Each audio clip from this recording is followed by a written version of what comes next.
Alright everybody, we're going to try this again. This is video 47 on the cardiac cycle, take 2. Hopefully this one the sound doesn't cut out randomly part of the way through. We'll see.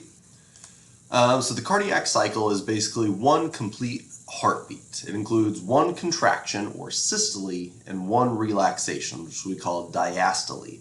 And that's going to include of both the atria and the ventricles.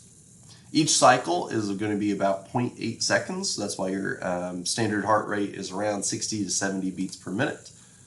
And as you're going through each cardiac cycle, you can also measure the volume of blood that your heart is pumping, and that is referred to as the stroke volume. And so that's one of the measurements that we can get into if you're looking at how efficient your heart is beating. The cardiac output is related to the stroke volume. It's basically how much blood is pumped in 1 minute, generally around 5 liters. So the heart is going to rely on electrical impulses to make it contract. You're going to have 4 different structures, either generating or carrying the impulse as it goes through the heart muscle. You may remember that cardiac muscle tissue has intercalated discs and it's branched. So those intercalated discs basically allow the heart to beat as one, essentially. Those intercalated discs allow electricity to pass from cell to cell very, very easily. And because of the branching pattern, they form a nice little mesh so that if one cell is going to contract, it's going to be pulling on other cells, and they're going to contract all together. So you're going to start with the sinoatrial node, also known as the pacemaker, and so that's where we get the name for the artificial pacemaker if you have a not working or wrongly working SA node, and it's going to sit on the right atrium.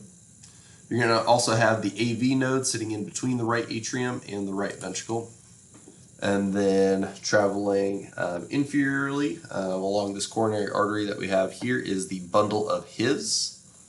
And then along the edges of the heart, you're going to have the Purkinje fibers.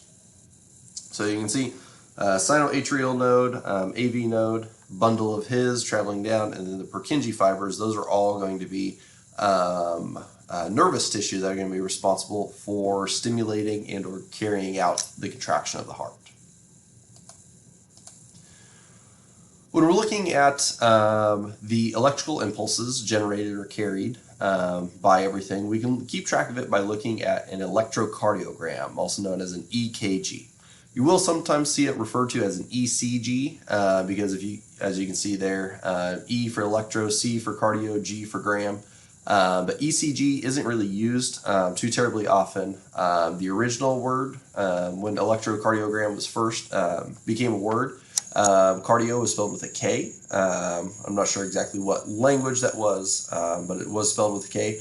And also you have what's known as an EEG, or an electroencephalogram. And so if you're a doctor, you're asking for an EEG, it can be very easy to mishear EEG as ECG or vice versa. And so EKG just differentiates those a little bit more. But an electrocardiogram is going to have 3 different parts. It's going to have a P wave, a QRS complex, and a T wave. Each of these representing something of the electrical signals that are going on within the heart muscle. Either you have atria or ventricles either contracting or relaxing. And so when they're contracting, those cells are going to be depolarizing. When they're relaxing, they're going to be repolarizing.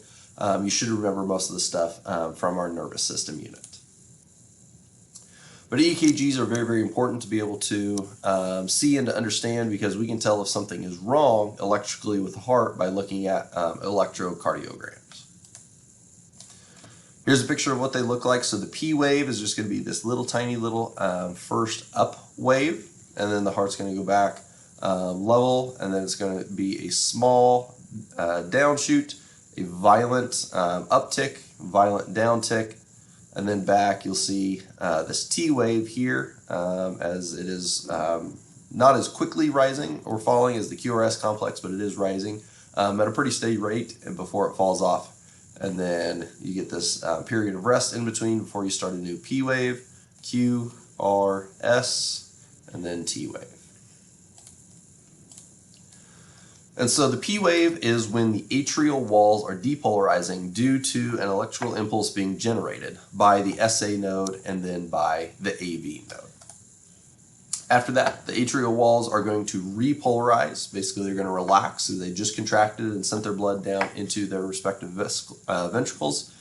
But they're going to repolarize. At the same time, the ventricles are depolarizing and contracting because we have this bundle of His and these Purkinje fibers. So we have an electrical impulse generated up here, stimulates the atria to contract. And then as they're relaxing, that's going to happen at the same time that this electrical impulse is going to travel down the bundle of His and then up the Purkinje fibers. And as that impulse travels up the Purkinje fibers, the ventricles are going to contract from the bottom up. And so the QRS complex is actually a combination of the atrial walls repolarizing and the ventricular walls depolarizing. Then those ventricles go into their relaxation phase, they begin to repolarize, and that is where you get the T wave.